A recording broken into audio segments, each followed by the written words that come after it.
আমাদের রক্ত সাধারণত আমাদের হার্ট, লিভার, কিডনি, ব্রেন এবং আমাদের ব্লাড ভেসেল এগুলোতে থাকে।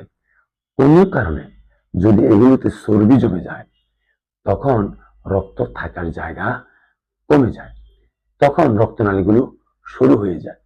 অর্থাৎ একটা প্রশস্ত পরিষ্কার পাইপ দিয়ে পানি যেতে চাপ কম লাগবে, প্রেশার কম লাগবে।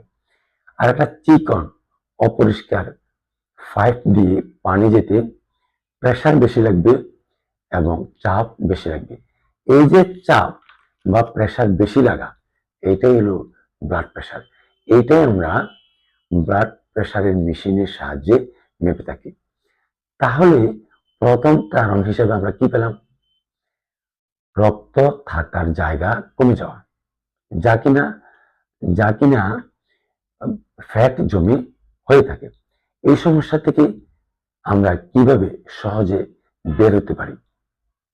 আমরা আমাদের শরীরের হার্ট, লিভার, কিডনি, ব্রেন এবং ব্লাড ভেসেলগুলোতে যে ফ্যাট জমে আছে, এই ফ্যাটকে বার্ন করা লাগবে।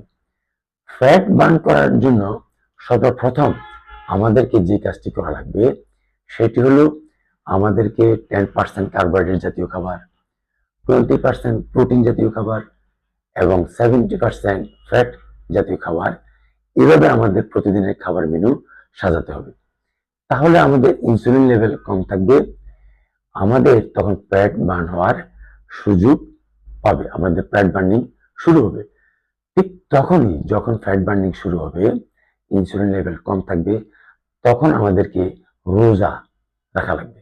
অর্থাৎ আমরা যে রোজা রাখি বা ফাস্টিং করা লাগবে, ইন্টারমিডিয়েট ফাস্টিং করা লাগবে।